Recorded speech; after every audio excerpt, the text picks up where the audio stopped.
Hey everyone, this is the Love of Cinema podcast. We like to talk movies.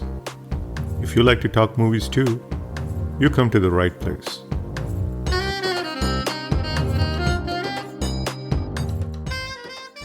Shakti may not be an Amitabh Bachchan film per se, but it becomes and it is remembered as an Amitabh Bachchan film largely because of what Amitabh Bachchan manages to do in the presence of Dilip Kumar. And it's like saying, I'm a huge Rahul Dravid fan, but I don't negate Sachin Tendulkar. I'll be an idiot to do that. But I think somewhere Sachin and Dravid at the same time helps elevate each other's game.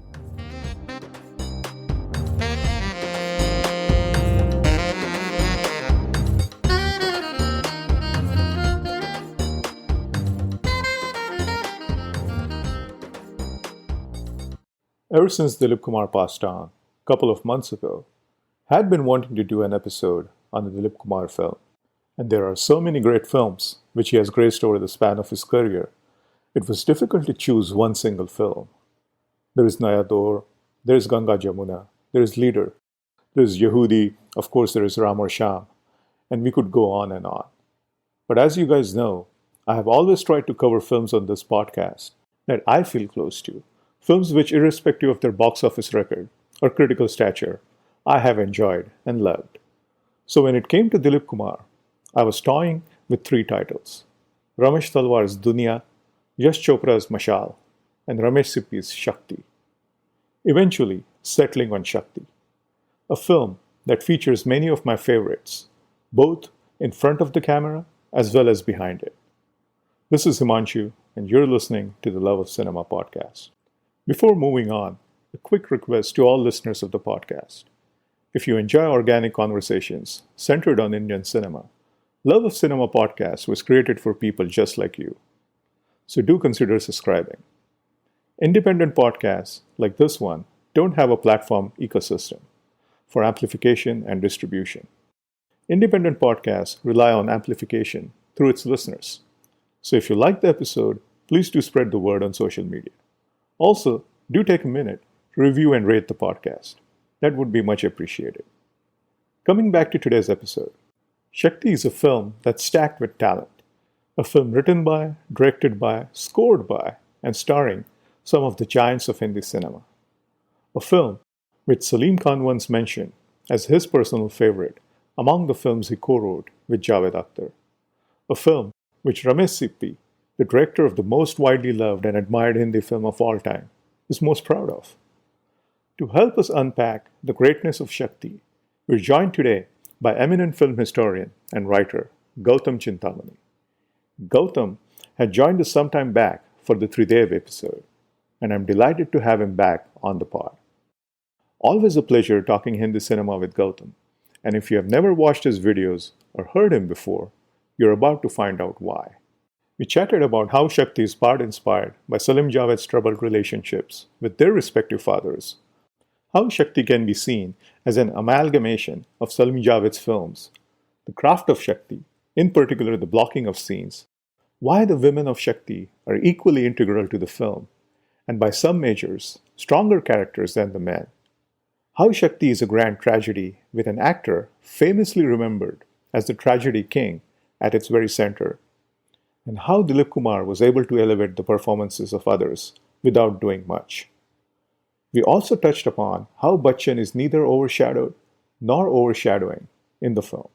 That and much more. Here's our chat. Hey Gautam, how are you? Hi Himanshu, it's a pleasure to be here and great. In anticipation, I'm very excited that we're going to have a wonderful chat. Thank you so much. Likewise, I'm really looking forward to us chatting on Shakti. It's a film that is great for a lot of reasons, and we're going to talk about it. And Gautam, what I was thinking was that perhaps we should set up that particular time, 1980. So it's 1980. It's been 5 years since Sholay. By now, Sholay is well on its historic course to essentially become the most widely loved Hindi film of all time. And now Ramesh Sippy is back with a new film. It's called Shan. It stars some of the biggest stars. Shan is an urban action drama. It's highly stylized. It breaks new ground as far as action thrillers are concerned. An audacious film, my favorite Ramesh Sippy film, to a large extent. But Shan doesn't exactly light up the box office, let alone have the kind of impact Sholay had. And Sippy goes back to the drawing board. Now, for his next film, he wants to make something with Dilip Kumar. He wants to make, quote unquote, I read this somewhere and I might be wrong and you can correct me, but he wanted to make something along the lines of Father India, something along the lines of Mother India, something around a conflict between a father and a son. And as a germ of an idea, he has this Sivaji Ganeshan film in mind. Tell us more how the film came about from here on.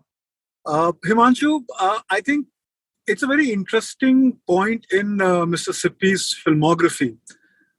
If the sequence of films had it been Sholay, Shakti, and Shan, it would have been completely different. Of course, it would have been very difficult for any film to match what Sholay achieved and continued to achieve, like you were saying, even half a decade after its release. And in some cinema halls, it's very interesting that those theaters still had Sholay running when Shan was ready for release. And they really had to take Sholay out just to put Shan in. So that's the kind of backdrop in which Mr. Sippy releases his film. And of course, it's a tall order. But I think somewhere Shakti is one of the finest films in Ramesh Sippy's filmography, despite the fact that it's not one of the best screenplays. We'll talk about that later. There are many issues that I, as a viewer, have with the screenplay of Shakti, because I think of the overwhelming factor and the presence of Dilip Kumar in the film. I think the germ of the idea was that, yes, Ramesh Sippy wanted to work with Dilip Kumar.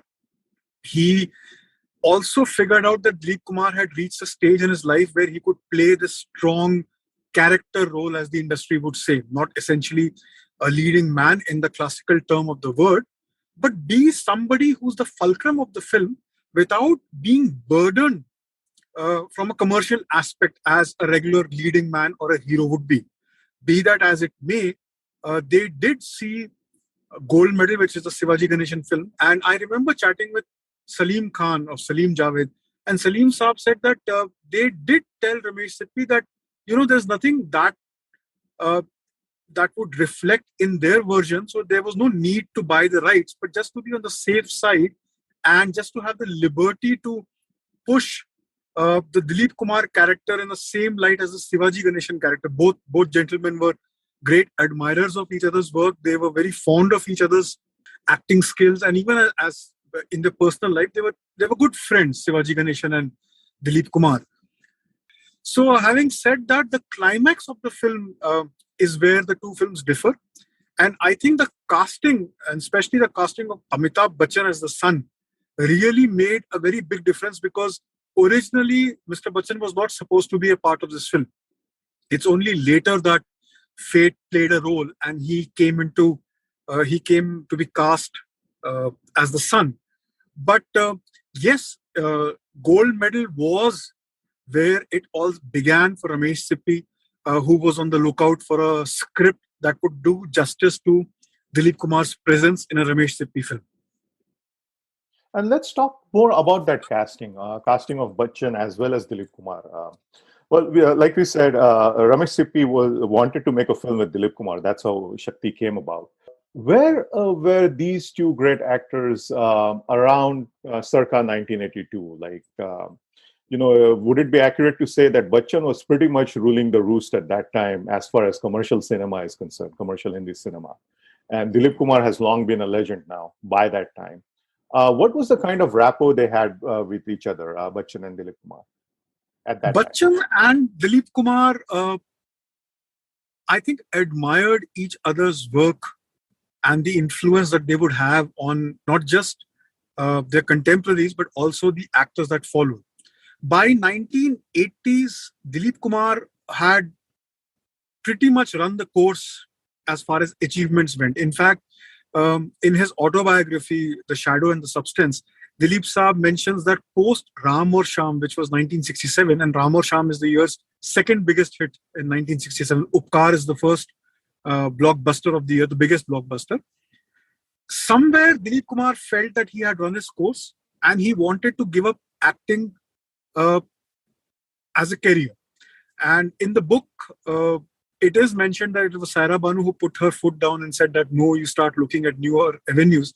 I think somewhere the persona of Jawaharlal Nehru was so intrinsically involved with the creation of the legend of Dilip Kumar, the on-screen persona, because it's a known fact that this fabled trio of Dilip Kumar, Dev Anand and Raj Kapoor imbibed a lot of Nehruvian ideals onto the characters that they played. So in that sense, Raj Kapoor was the simple everyman. Dev Anand was the modern, suave, urban person who's looking for his moment in the sun. And the socialist, communist ideal really penetrated into the characters that these guys were playing. So, to each according to his ability, both these guys almost perfected that template, but nestled in between them, who was an ideal mix of the simplicity and a sense of modernity, was Dilip Kumar. And the characters that Dilip Kumar played in films like Ganga Jamna, Paigam, or Leader, you can see the influence of Nehruvian idealism in Dilip Saab's work. And it's very interesting that between 1947, the year that India gets independence, and Pandit Nehru becomes the first Prime Minister of India, up until his death in 1964, almost 70% of Dilip Kumar's filmography is in that period.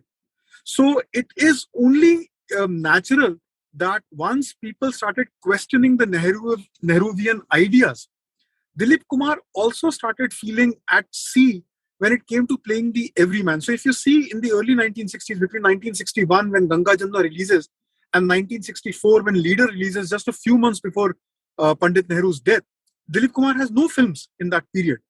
1964 is also the year where Raj Kapoor has his final hurrah as a classical leading man in Sangam. It's only Dev Saab with films like Guide, Asli Nakli, Tere Ghar Ke Samne and Jewel Thief, who still manages to move with the times. But largely Dilip Kumar is no longer the go-to everyman that he was playing just a few years ago. So you had people like Manoj Kumar, you had a Dharmendra really coming into their own, and especially the Indo-China War, which is a watershed moment in not just the country's history, but also the country's political history, where you started questioning how things were and started asking whether the tryst with destiny that happened a few years ago has finally delivered what it's promised. And that is why suddenly you see a Fool or Patthar happens, and Dharmendra, who in that kind of a role as Shaka, who's the first leading man to be bare-chested on screen in not a situational way, but as a choice, is suddenly resonating with the audience a little more. Manoj Kumar, and 1967 is the year where Farz also happens, and suddenly Jitendra is also there. So in all this, Dilip Kumar was lost, and you can see that in 1970s, where your popular Hindi films, especially the Salim-Javed films, and the angry young man template really comes into its own, there is no space for Dilip Kumar. It's interesting that Zanjeer at one point in time was also offered to Dilip Kumar. And I think that had Dilip Saab played that role, it would have been an interesting experiment. But was he open, or were the filmmakers open to the idea of not having an angry young man, but an angry middle-aged man? And was Dilip Kumar comfortable playing that kind of a role? Because Dilip Kumar characters where they were on that thin line between right and wrong, Dilip Kumar took his on-screen persona very seriously. And even in a film like Ganga Jamna, where he is the anti-hero, in the end, his character asks for forgiveness, which is something that you don't see in the angry young man of Salim-Javed, and you don't see in the angry young man of the 80s. Even in the parallel cinema films such as Ardha Satya or later, you don't see the anti-hero apologizing for his actions. Now, Dilip Kumar suddenly felt at sea in the 70s, and this is where Bachchan is coming into his own. And you look at the films of 70s of Dilip Kumar, Dastan, Gopi, he's no longer the same Dilip Kumar. And I think that point, that crux where he finally accepted that, or at least the industry accepted to look at Dilip Kumar beyond the great Dilip Kumar that he was, and especially the early 1980s films like Shakti, Vidhata, Mashal, they also become very important Dilip Kumar films. And like you rightly said, by that time, Amitabh Bachchan was a one-man industry. Vinod Khanna could have challenged, but Vinod Khanna was going through a period of self-doubt and was more drawn towards spirituality, and ultimately he would take a sabbatical for half a decade. And Dharmendra, Rajesh Khanna, Shashi Kapoor, Shatrughan Sinha were not challenging Bachchan in that aspect. And at a time in the late 1970s or early 1980s, where Amitabh Bachchan was making the transition from being in two-hero or multi-hero films to solo hero films, all the other guys who interestingly featured in solo hero films such as Dharmendra in the 70s were now okay with the idea of being in multi-starrer. So you have Kudrat, you have Rajput, you have these kind of films. So you see these worlds were clashing. And at that point is where you find these two guys in a script which gives them enough material to display histrionics and match beat for beat. That was great context, Gautam. That really puts context around the casting and the film itself. And I wanted to move on to the character of Ashwini Kumar and why Dilip Kumar is so perfect for that character. And I know you said that you had reservations about the screenplay, and we'll talk about that. Now, I would like to share as to the reasons behind why I think Dilip Kumar is just perfect for that character. But before that, let's talk about the character of Ashwini Singh for a minute. Ashwini Kumar is someone who struggles with his emotions in his personal life. We get a hint of that when he goes to meet his newborn and his wife in the hospital. And we see him struggle shyly, to introduce himself as a dad to the nurse. However, in his professional life as a police commissioner, Ashwini doesn't struggle one bit. He's absolutely clear about his obligations as an officer of law.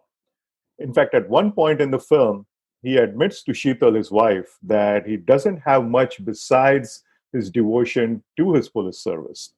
There is a famous line in the film, "Aur siwai is garur ke, mere paas hai bhi kya," he says. So that, in a nutshell, is Ashwini Kumar for me. And now going back to the reasons as to why I think Dilip Kumar was so perfect for that particular character is because I look at Shakti as basically, essentially a tragedy of a father who loses his son. There can be no greater tragedy than losing one's kid. And Ashwini Kumar suffers that trauma not twice, but thrice.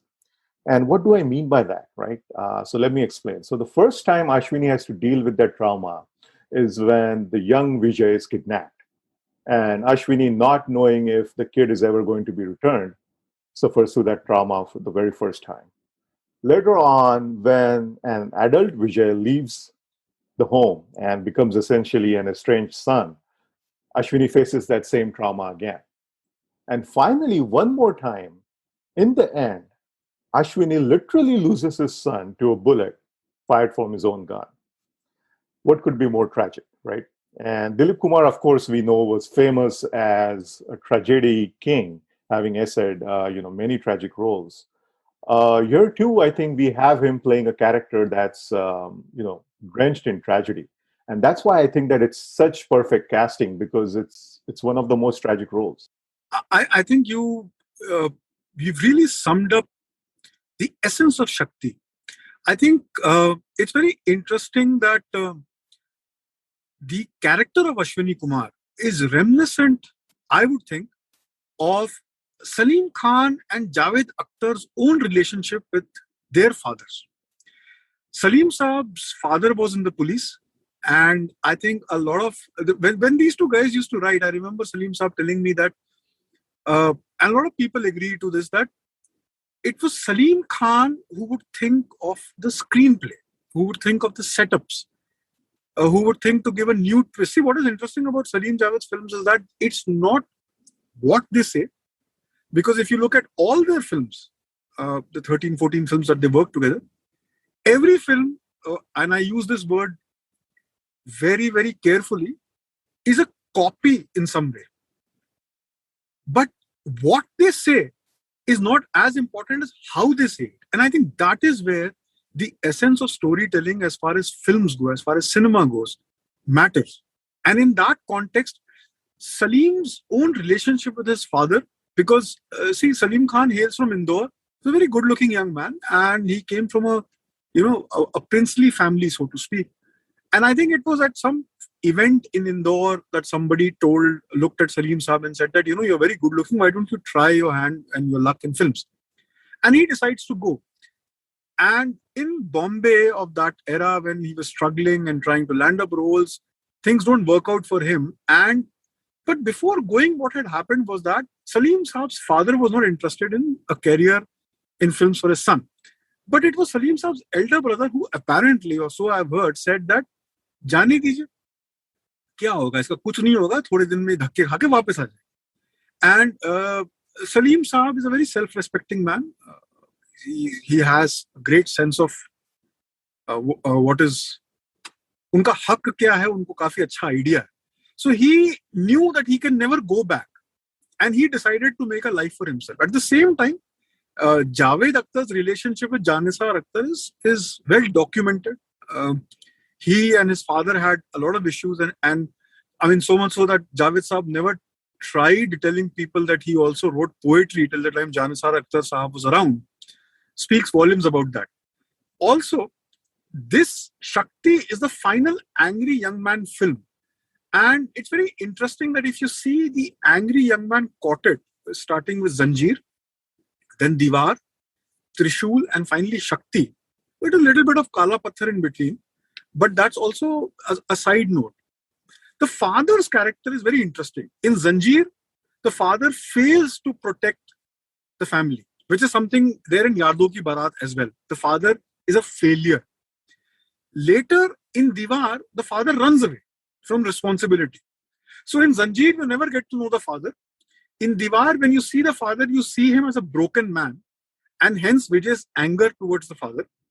Finally, when you see the father in a little bit more light in Trishul, you now know the justification behind his actions, if you continue with that. But finally, when you get to hear the father's story, if you remember Iftikhar Sahab playing Amitabh Bachchan's father in Kala Patthar, you see that he's a guy who doesn't speak too much. And even R.K. Gupta in Trishul doesn't speak too much. Finally, when you see the father's story and the father's side, you realize that the tragedy of the father, that for some reason the world or life deals a hand which he's unable to play, and the price that the father pays is either the family or the son, which becomes very clear in Shakti. Sheetal suffers, Roma also suffers in a way, and Vijay, of course, suffers. So I think somewhere you're absolutely right that it is the tragedy of the father. But what makes Shakti a little more interesting is the backstory of the Salim-Javed filmography. For me, I see the whole journey, and you see the timing of the film. You see the early 1970s, when both these young men want to prove something and put a lot of themselves into these characters, especially the character of Vijay, and the angst that Vijay has towards everybody, in Zanjeer towards the system or the family, in Diwar towards the society at large, in Trishul towards just about everything and even God. And Shakti, finally, it comes back, home. So you see that the anger that these guys have, and finally by the early 1980s, when they sit to write Shakti, where they both are now parents and their fathers in their own real life, and they must have really understood. Like, I have a very interesting memory of Vidhata. Some of the best dialogues that Ashwini Kumar never had is what Shamsher and Shobraj, played by Dilip Sahab, in Vidhata has. There's a very nice dialogue, and it's written by Kader Khan, who again was discovered in a manner of speaking by Dilip Sahab. There's a very nice dialogue that, he tells Sanjay Dutt's character, that Kunal's character, that Kunal says कि जब मेरे बच्चे होंगे तो मैं उनको क्या बोलूंगा. He says कि जब तुम्हारे बच्चे होंगे ना, और जब तुम सफर करोगे तो तुम अपने आप समझ जाओगे कि क्राइम क्या होता है, and ideals kya hote, something like that. So I think somewhere Ashwini Kumar is a very interesting character for me, and I don't think that the angry young man will grow to become Ashwini Kumar, which is the feeling that we keep getting from all the other angry young man films, that finally jab the son would come face to face with the father, you would realize that it's the same thing. I think the anger that these guys had against the industry at that time, because it was not recognizing the potential that they had or the talent that they had, and even people like Rajesh Khanna, whom they felt shortchanged by not giving the kind of money that they deserved post Hathi Mere Sathi, and so on and so forth, all culminates into Ashwini Kumar. That is why the screenplay of Shakti is not a very strong screenplay if you compare it with other Salim-Javed works and even Ramesh Sippy's films. And this is why you understand the importance of Ashwini Kumar, and of course then Vijay also, because these four characters, Roma, Sheetal, Ashwini and Vijay, they are the four pillars on which this film is mounted, and the unseen hand of Ramesh Sippy. So I think it's the brilliance of Shakti, of course, lies in Salim-Javed's work. You can't, the pitfalls notwithstanding, you can't deny that. But you also understand, watching Shakti, why Ramesh Sippy is a great filmmaker and why Dilip Kumar and Amitabh Bachchan are great actors. Absolutely. And let's talk about Bachchan and his character, Vijay. It's a very different character from what Bachchan was playing in most of his films at that time. And even Bachchan's introductory scene is in sharp contrast to his introduction scenes from his movies around that time. It isn't the usual kind of a high octane, playing to the gallery's introduction. Rather, his first scene in Shakti is a transition cut from a young Vijay walking in a schoolyard to an adult Vijay walking by the sea, kicking a can, a strikingly mellow, almost cynical kind of an introduction, very much in line with the mood of the central conflict of the film. How do you look at Vijay's character and Bachchan's performance? So it's very interesting that all Salim-Javed films, and especially once Amitabh Bachchan becomes a successful actor post Zanjeer and definitely post 1975 Diwar and Sholay, roles are written with him in mind, roles are written for him. So it makes me wonder that how much of Vijay changed once they decided to cast Amitabh Bachchan. Because and Salim-Javed were very famous for writing bound scripts. I remember chatting with one of Yash Chopra's then assistants. I think it was Ramesh Talwar that I was talking to. And Ramesh ji was narrating this incident just before Diwar got made. Joshila had released, which was Dev Anand, directed by Yash Chopra. It was not the kind of a Yash Chopra film that Yash Chopra wanted to make, but he was contractually obligated to Gulshan Rai and he had to make that film. And Yash ji had a very interesting way of dealing with box office failures. So once, if the film didn't do good, he would lock himself in his room and eat in his bedroom, sleep, and just sleep the first weekend away or something like that till the time he was okay to come out. Once he comes out, he meets Salim Khan somewhere, and Salim Khan says that Javed and I are working on this ideal script for you. It is a hybrid of Mother India and Ganga Jamuna. Mother India की माँ है, Ganga Jamuna का Birju, Ganga Jamuna का गंगा है, and आप देखना, this is the kind of film that you would make. Now, Yash Chopra says that no, I'm not interested because I don't want to make these remakes of these films. Salim Saab very famously said that we will meet you in 18 days with the entire screenplay. And अगर आपने ये बता दिया कि ये scene यहाँ का है या ये सीन वहाँ का, हम फिल्म ही छोड़ देंगे. Ramesh Talwar says that exactly after 18-19 days, there was a sitting at Yash Chopra's house or his office or one of the places, and everybody was sitting there. And घर का खाना था, and Salim-Javed opened their bound script and they started narrating. And nothing changed. Ramesh ji says that from that bound script, एक आध word यहाँ वहाँ change हुआ होगा, because if some actor gets stuck while speaking a word or enunciating it during the shooting, Javed Saab would change that just to accommodate the actor's ease into the flow of things. Now that is the kind of legacy that Salim-Javed had. So now imagine that they get one of the biggest directors to direct, they get one of the biggest actors to feature in the film, they are very big themselves, and the second lead of the film is Raj Babbar. They cast Raj Babbar, And then suddenly Amitabh Bachchan gets to know that Ramesh Sippy is planning a film with Dilip Kumar and there's no role for him. And Ramesh ji, I also remember reading somewhere that he said that Amitabh Bachchan asked him that मेरे लिए कोई role क्यों नहीं है? And he said it's not that big a role, ये वो करके. Finally, whatever legend has it that Bachchan finds himself in that role. So I'm just wondering, and I've always been curious that when you see Shakti, you see that they could have imagined this with Amitabh Bachchan. There's no problem, but they didn't. And now there is Bachchan in it, and yet it seems fine. So I think it's Amitabh Bachchan's brilliance that he manages to share the space with fantastic actors like Dilip Kumar or Smita Patil, and Rakhi has a wonderful role here. And yet he is never overshadowed or overshadowing them, which is the problem with a lot of stars when they become big, when they become larger than life. Like, for example, I think Shah Rukh Khan is unable to stand in a frame. You can't imagine Shah Rukh being in a frame with somebody. So either he's waiting for his dialogue, and even as audience, you are expecting him कि अब वो, there has to be this to and fro, तो कुछ होगा.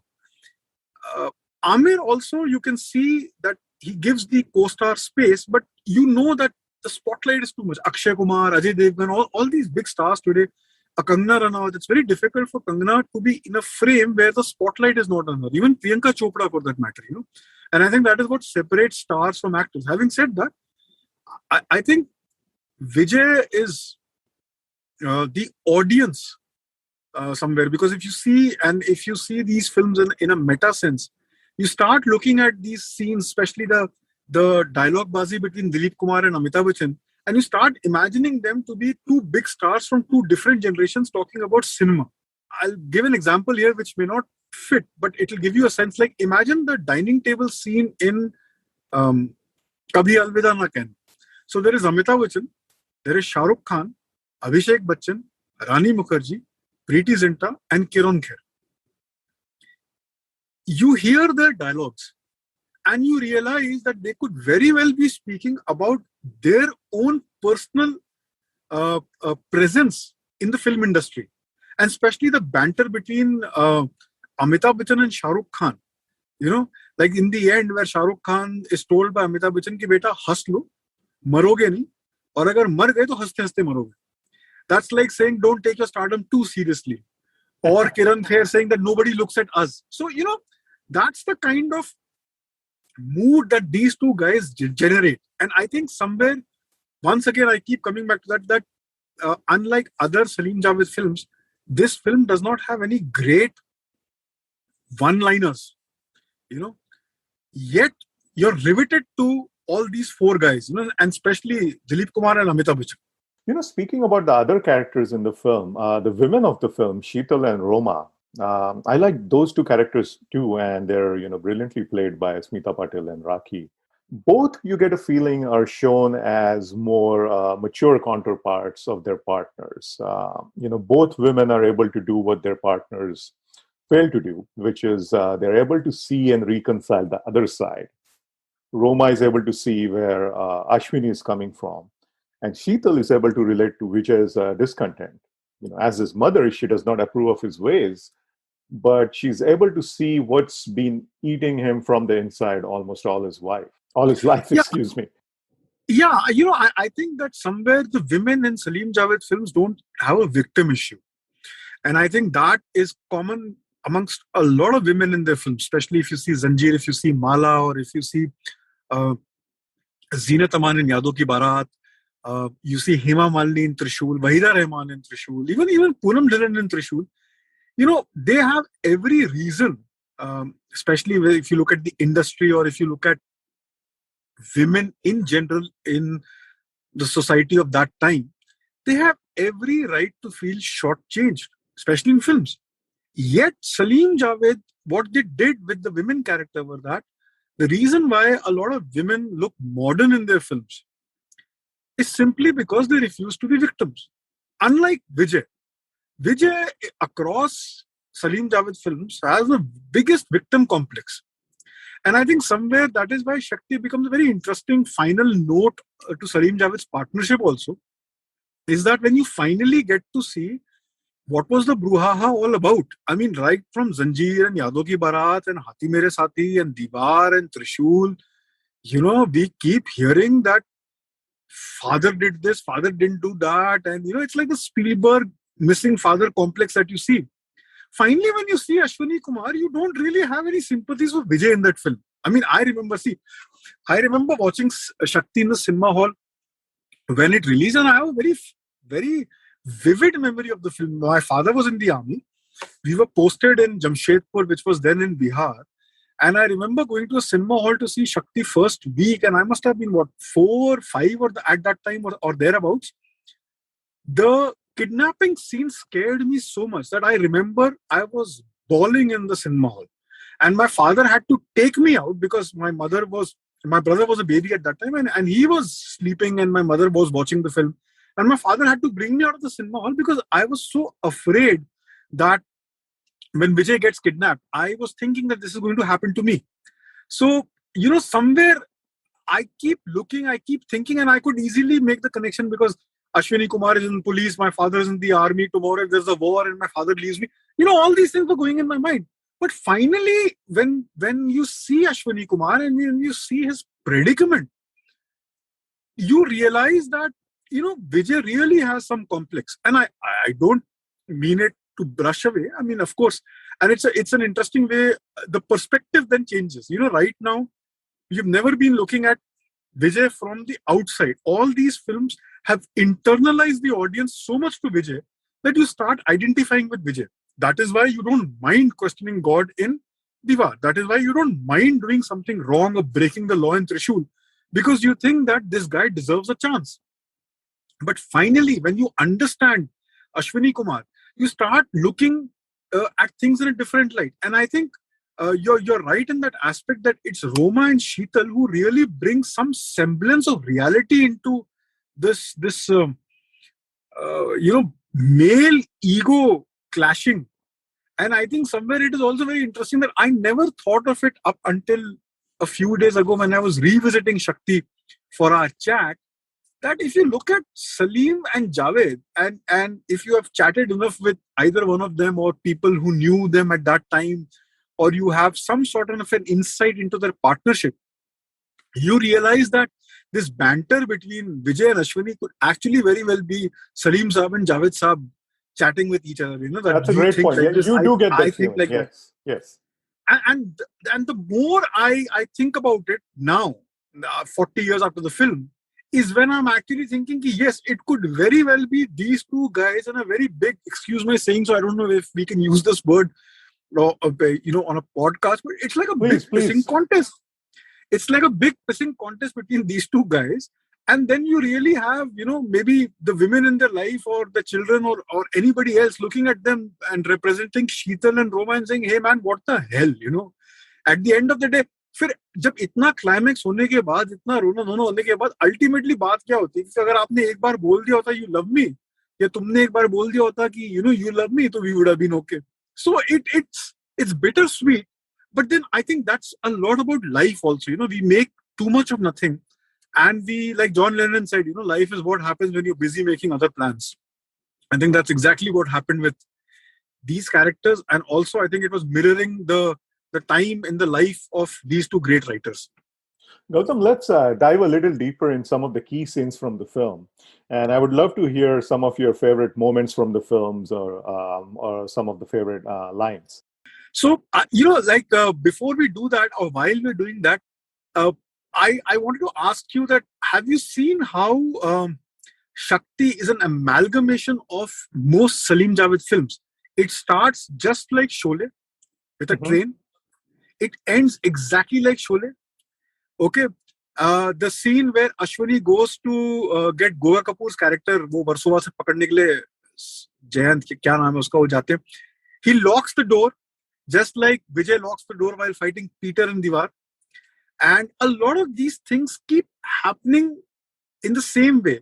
So I think in that context, one of my favorite sequences in Shakti happens right at during the first half, is the chase where the young Vijay has managed to free himself from Amrish Puri's henchmen and he's running.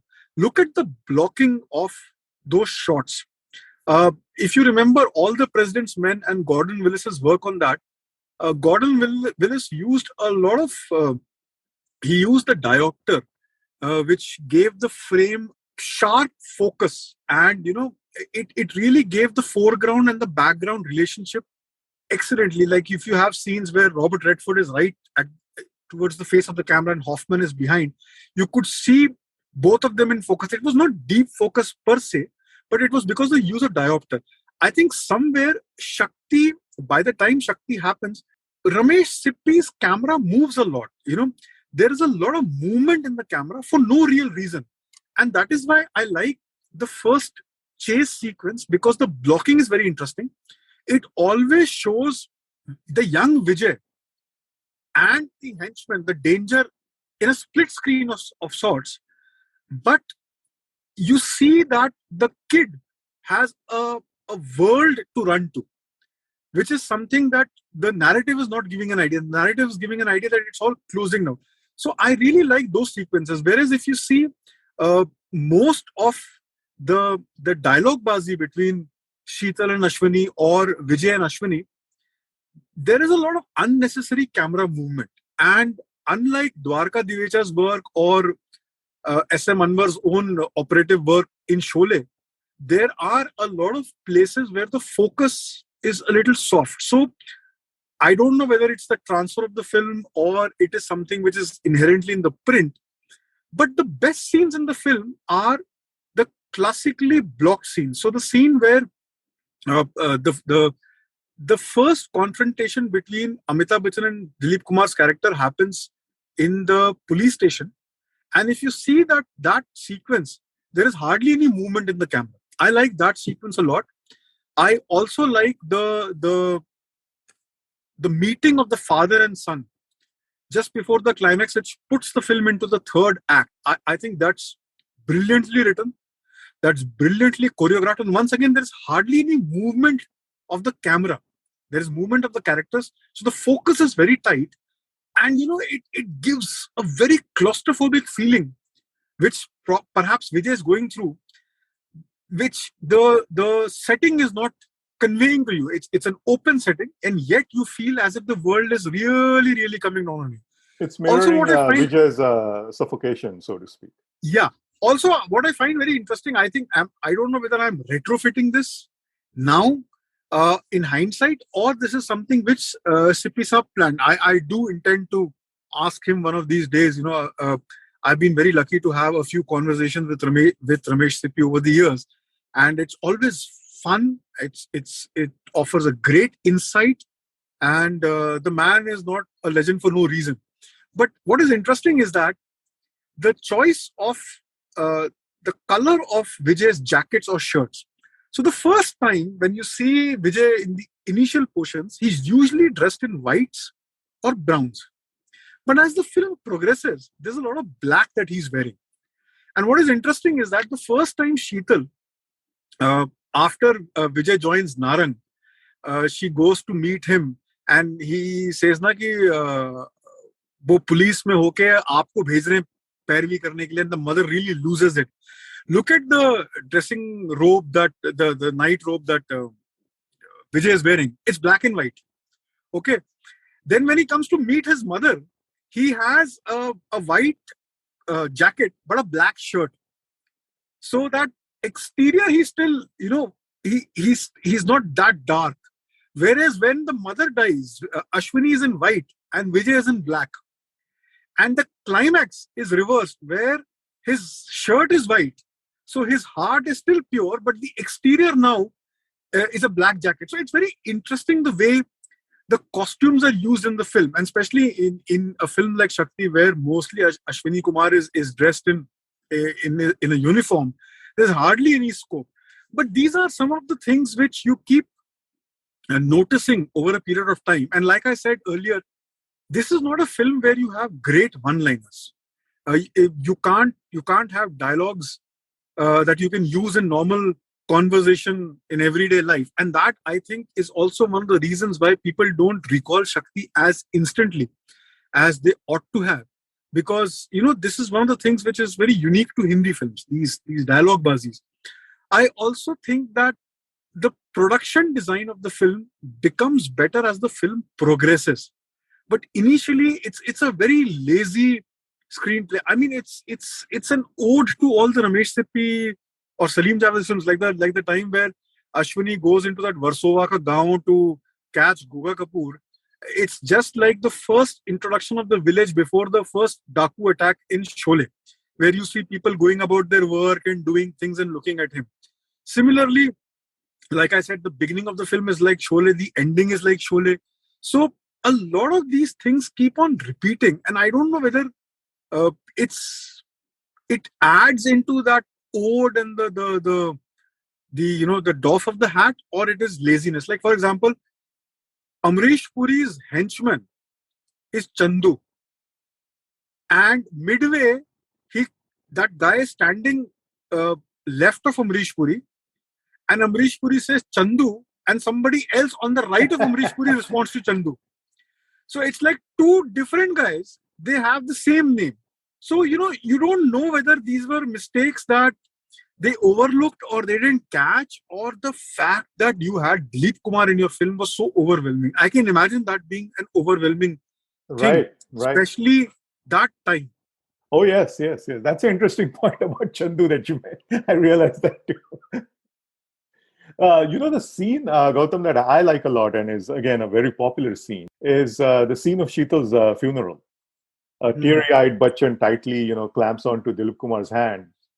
And they exchange glances, and that's it. There are no words, but it's still such a powerful scene. And I remember Bachchan talking in an interview about how during Shakti, he realized that just having Dilip Kumar in the frame helped him a lot. Because even when Dilip Kumar didn't have any lines in the scene, the way he was responding to Bachchan helped Bachchan elevate his performance. And I guess that's what great actors do, right? Solid actors do. They elevate the performance of their co-actors, sometimes by not doing much. I totally agree with you. And I think that is where we don't realize Dilip Kumar's brilliance. Because if you see the films of the 1980s, that is where, actually speaking, Dilip Kumar's brilliance comes across. Because look at Mashal, look at Anil Kapoor's performance in the film, look at Wahida Rahman in the film, Rati Agnihotri in the film. But more than that, look at a film called Dunia, and look at Rishi Kapoor's acting in that film. I think it is one of the most underrated performances of Rishi Kapoor, and even Dilip Kumar's life. And the film too. The film is great. I think the film is brilliant, and I think it needs to be spoken more about and rediscussed. I remember having this chat with you over Twitter that these were 2-3 films. Like, of course, Shakti is a great film as far as Dilip Kumar goes. But, for me, Mashal, Vidhata mein Dilip Saab. Vidhata as a film may have a lot of problem. But, Sanjay Dutt, look at Sanjay Dutt in Vidhata. The guy is not present there physically because that was a period where he was highly intoxicated, and by his own admission, the drug substance abuse that he was undergoing at that time was at its peak. And look at the eyes of Sanjay Dutt. But the performance that he puts in, it's only because of Dilip Kumar's presence. I mean, even in a film like Izzatdar, which is campy and really pathetic at some level, or Kanoon Apna Apna, Dilip Kumar manages to get this thing out of his co-star. And I think that is where, and Bachchan is a brilliant actor in his own right, and so is Smita Patil. But the scenes that they have with Dilip Kumar, I think his use of, Nasiruddin Shah has a very, has a habit of brushing things away, and he calls method acting the scratch your nose or pick your bum kind of an acting. But there is a lot of method acting in the classical sense of Brando and that kind of stuff in Dilip Kumar in these films. I mean, just before he starts his dialogue, he takes a moment to soak it in. He's very present in the moment. These are things that you can't teach somebody. These are things that you have to pick up on your own. But as a co-star, if I'm watching this, then there is no way that I will not get influenced by this. And I think that is why Shakti may not be an Amitabh Bachchan film per se, but it becomes and it is remembered as an Amitabh Bachchan film, largely because of what Amitabh Bachchan manages to do in the presence of Dilip Kumar. And it's like saying, I'm a huge Rahul Dravid fan, but I don't negate Sachin Tendulkar. I'll be an idiot to do that. But I think somewhere Sachin and Dravid at the same time helps elevate each other's game and bring their best stuff to the table. And I think that is what great acting is all about. And I think that is also to Ramesh Sippy's credit, because his blocking, where he is not overwhelmed by certain market constraints where, you need to have a few things. Like, I think Shakti is a little too long. Like, for example, the entire drunk Vijay lamenting ki my father has two sons and I am the younger one and the Kanun is the elder one. That whole scene, I think that whole sequence can completely be taken out of the film. It's not going to change much in the film. So when you're not overwhelmed by certain constraints and you manage to allow your actors that space, that liberty, that freedom, like Sholay is a wonderfully mounted film, but Sholay does not have any opportunity for the director to let the actors be. But by that same contrast, Ramesh Sippy's first film, Andaz, it has a lot of moments where he just places the camera and allows his actors to be. And Shami Kapoor is not a great actor by any stretch of imagination. And yet what Shami Kapoor manages in that film, or say getting a Dharmendra to be a glorified extra of sorts in Sita or Geeta, I think that speaks volumes. And the funeral scene is the scene which just brings everything together. And especially also the father and son confrontation by the sea, where it's almost like the Brando Al Pacino scene, the transfer of power from Godfather, where you can see the generational shift, not just in values and ethos of the characters that they're portraying, but also the actors who are playing, the style, the nuance and everything. It's like a change of guard, so to speak, By the way, if I'm not mistaken, Shakti is Salim Khan's personal favorite from the duo's films. I remember reading that somewhere. Would that be accurate? I think it's, you could be accurate, but I think it's one of the highly rated films of both Salim Khan and Javed Akhtar. Definitely. Javed Saab, I think Javed Saab feels that Mashal, or he spoke on one occasion saying that Dilip Kumar's involvement with the character of Mashal was a little more intense than his involvement with Ashwini Kumar per se. I tend to believe that, because Ashwini Kumar is available on paper. Any actor who's reading those lines can understand or get a sense. But I think Mashal's Vinod Kumar, played by Dilip Saab, is a character that exists in between the lines more than Ashwini Kumar, because he does not have as many lines. Of course, there is the over-the-top scene where he recreates Wahida Rahman's death. But yes, I think Salim Saab would probably rate Shakti as his favorite from his body of work. And like you said, this is not a film that has, those kind of whistle-baiting kind of dialogues or lines for actors, which Salim-Javed, of course, wrote plenty. But there are a couple of lines from this film that beautifully sum up what the film is about. And I think that's, one of the brilliance of Salim-Javed, because they're able to nestle in the germ, the crux of a film within just like one or two lines, or, just a handful of lines. Like, for example, for Ashwini, like we said, his devotion to the law is his pride. It's part of his identity. As he tells Sheetal when he says that, "Aur siwai is garur ke mere paas hai bhi kya." And then Vijay grows up seeing that relation dynamic between the law and his father as the reason behind what he deems stepfatherly treatment at the hands of his own biological father. And he tells Roma, "Kanun mera sautela bhai hai." Again, these two lines, I mean, the way that they have just, kind of distilled the essence of Shakti, that's brilliant. Yeah, and also see,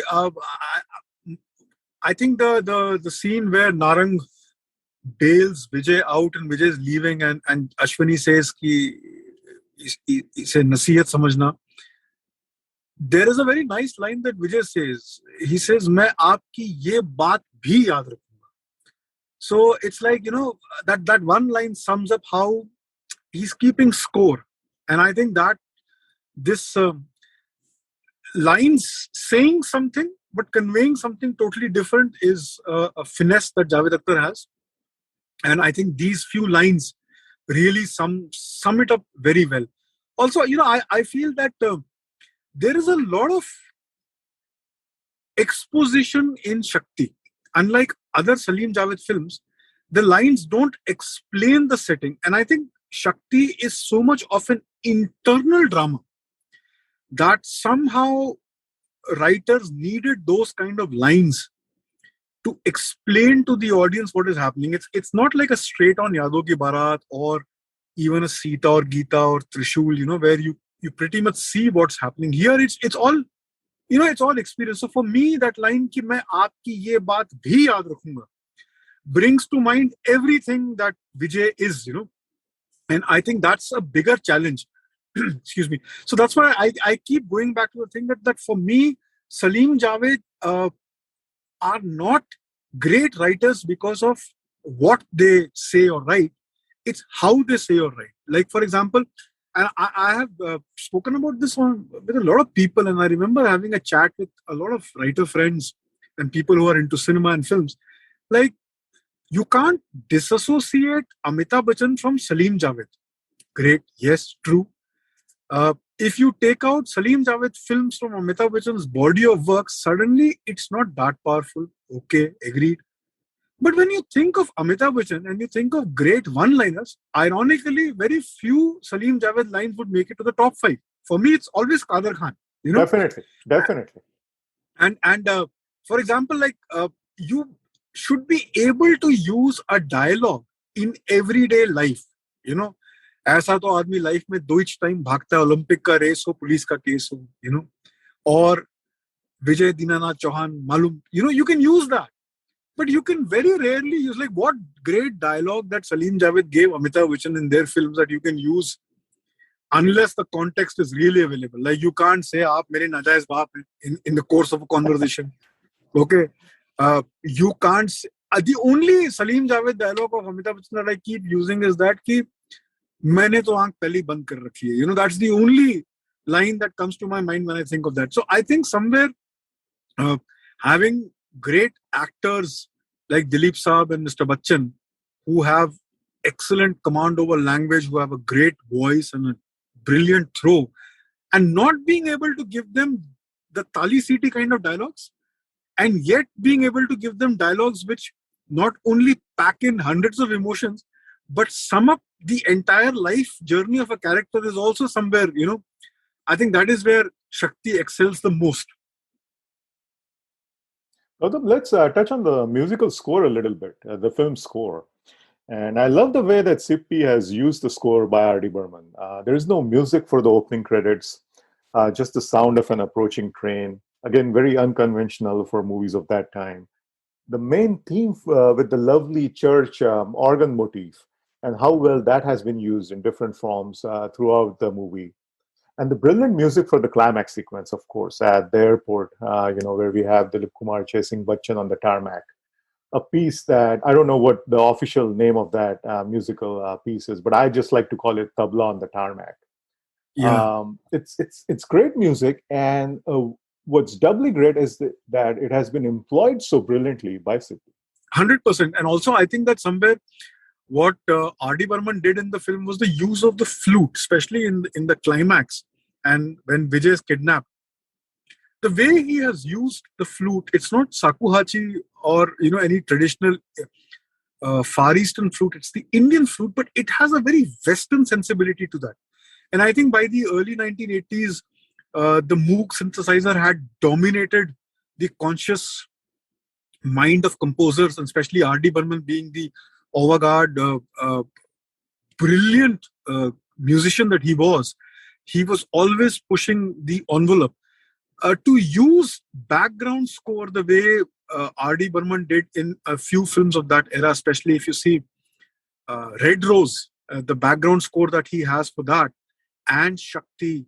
I think R D Burman and Ramesh Sippy had a great relationship. It's not the kind of relationship that comes first to your mind when you think of either Burman or Sippy Saab, because even though Ramesh Sippy's films have great music, and across decades, he's not the first name that comes to your mind when you think of filmmakers with great music. I mean, you think of Yash Chopra, you think of, a lot of other people. You think of Shakti Samant also. Shakti Samant, definitely. Yeah, but you you think of Raj Khosla, but you rarely think of Ramesh Sippy. But if you look at the kind of people that Ramesh Sippy has worked with, Shankar Jaikishan in Andaz, and then you have Sita or Geeta, great score, great songs. You have Sholay, you have Shan. Shan's score is brilliant. Love it. And Sagar is one of the greatest albums of all time. But I think the minimalist approach that R D Burman never really got a chance to play with, because he was R D Burman after all, and you wanted everything to be grand. And like if you look at Kalyanji Anandji's background scores, there's a bigger possibility of liking them because iconic films like Dawn or Bombay 405 Miles, all these have very nice motives which Kalyanji Anandji have used very well. And I think somewhere Viju Shah's influence on the background score, especially of the 80s, late 70s and 80s, also played a very big role. But I think Shakti, the use of these instruments, the tabla and the flute, and the way he has, and that song, I like Jaane Kaise Kab Kaha, because it's a typical Hindi film song. It's got Anand Bakshi, it's got Kishore Kumar, it's got Lata ji, RD, it's got Ramesh Sippy, it's Bachchan, and the whole expanse of it. I mean, I remember chatting with Ketan Anand, who's Chetan Anand's son, when they were planning Kudrat, and because it had Rajesh Khanna, Vinod Khanna, and it had a huge production, scope, and the fact that the way Ketan Anand said that, the way RD was there and Majru Sultanpuri was there, and it was for the first time it hit me that even the Chetan Anand ke liye RD Burman was like the ultimate that Hindi film had to offer, and you don't get overwhelmed by that. And I think Shakti, it would have been very easy for the score to go completely haywire, because you can tell people that it's an emotional drama, but I'm not having these great dialogues. So the score needs to convey that. It's like what Kurosawa told his composer, that for Seven Samurai, it's a samurai film, but I don't want the music to be samurai music. So the way you use it. So I think that, and I'm going to use that tabla on the tarmac name from now onwards, because I think that really sums it up. And finally, Gautam, what do you make of the title Shakti? I mean, that has interesting connotations to it. I could never associate that title with the film till recently. The last time when I was watching the film, that's the first time when Dilip Kumar's dialogue that when he's with Ashok Kumar and he's requesting that he should be given that case to handle Vijay, or I think it's ki mujhe 2 din ki mohalat do. That is where he uses Shakti. He uses Shakti word with Roma when he says कि विजय भाग रहा है and वो airport जाएगा and मुझे शक्ति चाहिए और तुम अगर हार जाओगी तो फिर मुझे ताकत कैसे मिलेगी. And that is when it hit me for the first time that is the title, because otherwise you keep thinking like Sagar, it's a no-brainer, the title. Shan, it's a no-brainer because the title song says so. Sholay, it's a no-brainer because of the imagery of that first sequence where you have these embers being loaded and being used by Viru. Sita or Geeta, again, no-brainer. Andaz, I could never understand why the title Andaz, but then, there was a reason. So Shakti, in that sense, I think it's the best title of a Salim-Javed film because it has layers and it makes you think. It's not an easy title. It's not a fluky title. It's not, in your face like Yadon Ki Barat or Zanjeer, Haath Ki Safai, or Haathi Mere Saathi. Again, no brainers of titles. But Shakti, it suddenly makes you think. And you are imagining why Shakti. Because Shakti is again in the context of Hindi films, it's a word which is very external. It's a throw. It's like Shan. It's like, and the problem with Hindi films or the unique aspect of popular Hindi films title is that it has to be beaten with a hammer. Like, nobody knew that Khalnayak meant a villain. But oh my God, the misuse and the abuse of the word in the film itself. मैं खलनायक, हाँ जी हाँ मैं हूँ खलनायक. And after that I remember every award function, nobody wanted to say best villain या सर्वश्रेष्ठ villain. They would say सर्वश्रेष्ठ खलनायक का award जाता है. It's like, it's like the Oscar nomination. Sometimes I used to think as a child that do I want to be an Oscar winner or do I want to be an Oscar nominee? Because there is a bigger, and that was a period where people like Scorsese had not won an Oscar. I think Shakti in that aspect is a fantastic title because it makes you want to think. It makes you want to revisit this film. It makes you want to question that. Finally, after watching the film 4 or 5 times and hearing between the lines or trying to read between the lines, you understand that it is all about the inner strength that Ashwini Kumar has, Vijay had, however misplaced, Roma had in abundance, and how they are passing it on to Ravi, played by Anil Kapoor. And I think that, for me, is a much bigger payoff than anything else in the film. Yes, definitely. I mean, that's the way that I saw it. It's essentially Ashwini's, in particular, inner strength that sees him through this very, stark tragedy that he has been through all his life. So that's the way that I saw the title. And where would you rank Shakti among Ramesh Sippy's filmography? I mean, Sholay is such a towering kind of a title there, and I personally am a big fan of Shan, and I personally think that is his best film. That's a different conversation altogether. But I really love that picture. But where does Shakti fall in his filmography, in your opinion? I think I would leave the title of Ramesh Sippy's best film vacant, because it depends on where I am in my life and excuse me, what I'm feeling at that point. I love Sholay. More than a film, more than a story, more than a spectacle, or more than the perfect balance of everything, it's a very, very well crafted film. And I think a lot of credit for that goes to Mr. Shinde for editing the film and Dwarka Divecha for the way he shot it. Of course, S.M. Anwar for the way he operated the camera and did not miss a single beat. So for me, in that aspect, Sholay is a complete film. If you ask about Ramesh Sippy's films, I love Sita or Geeta for the way he used Dharmendra in the film and Hema Malini.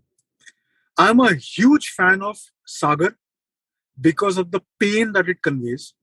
I love individually Dimple Kapadia's acting in the film, Rishi Kapoor's acting in the film, Kamal Hassan's acting in the film.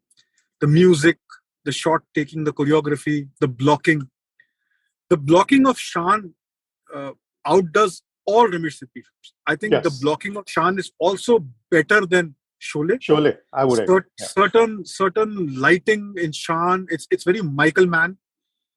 Before Michael Mann, and ironically Shakti is also a lot of Michael Mann before Michael Mann. The climax of Heat and Shakti, having been born from the same fabric, one can say. But for me, Shakti would be the perpetual second greatest Ramesh Sippy film, for the simple reason because I cannot decide the best Ramesh Sippy film.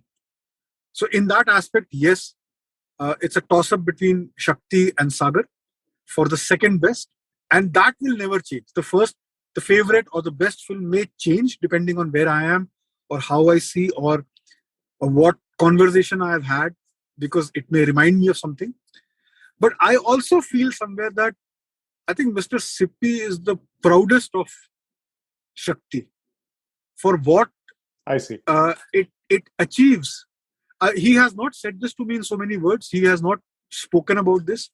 I do intend to speak to him on this someday and ask him. But I feel that, when you're making a film, and especially that caliber of a filmmaker, irrespective of being an Indian or an English filmmaker or what have you, You set out to make a film with a certain idea. The film has its own life. Opportunities come and go, things happen, uh, and you end up someplace. Now, the difference between what you intended to achieve, what you ended up achieving, is very rarely that close. I think in Shakti, he wanted to make a film that he would be proud of, especially because Dilip Kumar was cast. And I think towards the end, irrespective of what the box office might have been or what the critics might have concluded or what the audience felt, whether they felt happy or shortchanged, irrespective, I think the difference between those two is very little. And I think in the end, Ramesh Sippy managed to achieve far more than what he would have set out for while making Shakti than any other film of his. And here's the final question. I'm 20 years old. I have seen probably a couple of Dilip Kumar films. I've seen probably half a dozen Bachchan films. I know Ramesh Sippy. I've seen Sholay. Why should I watch Shakti? For the simple reason that the alignment of a lot of things, a star vehicle, because Shakti is a star vehicle. Let's not fool ourselves any other.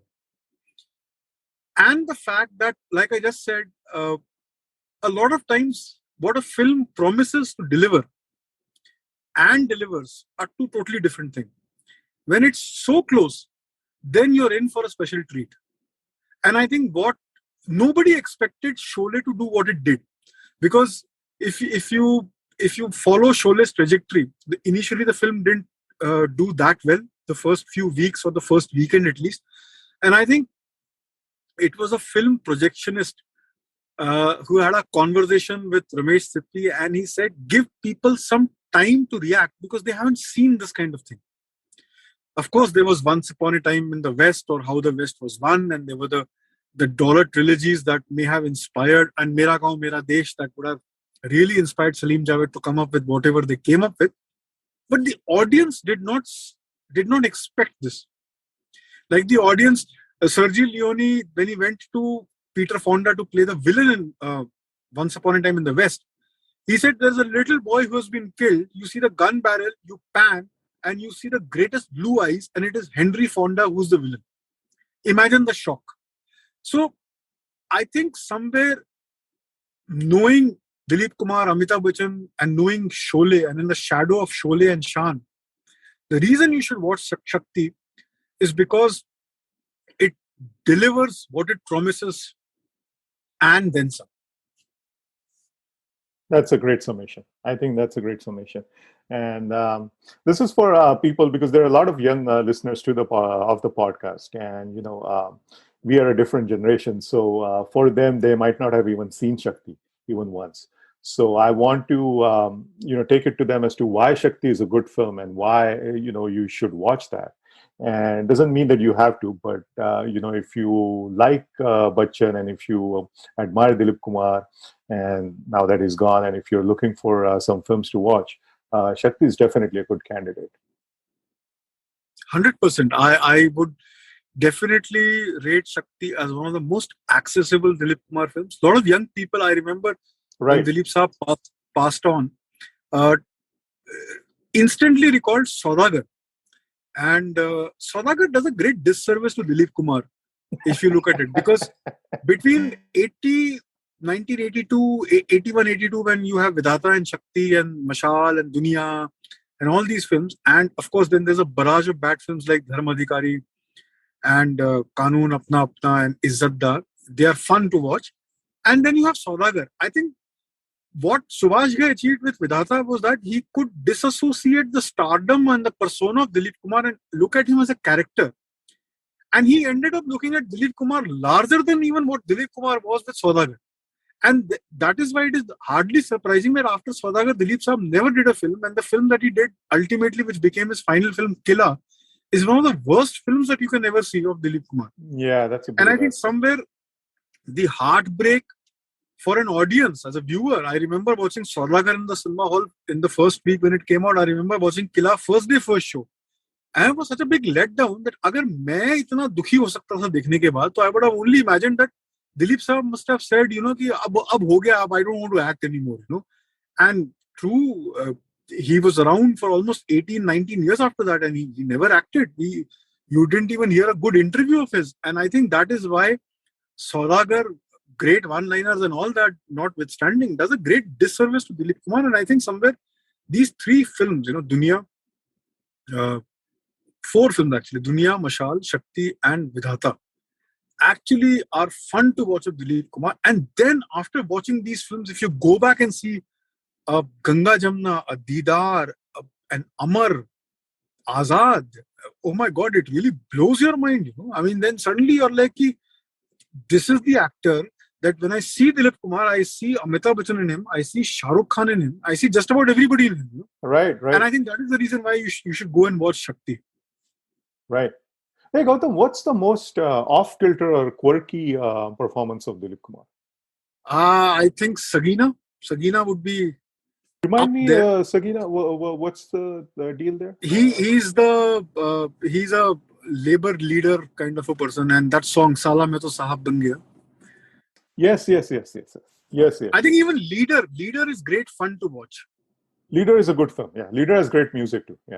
Yeah. Great. Well, this was great, Gautam. If you want to add anything else to Shakti or Ramesh Sippy's films, I'm all ears.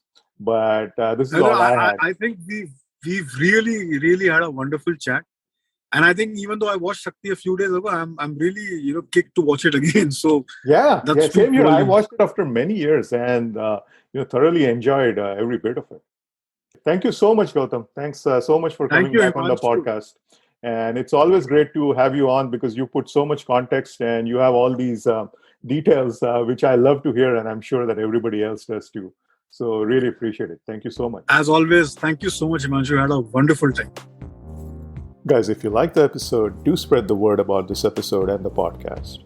And don't forget to subscribe to the pod wherever you listen to your podcasts. Also, do drop us a review in Apple Podcasts when you get a chance. You can follow me on Twitter and Instagram at loveofcinemasf8.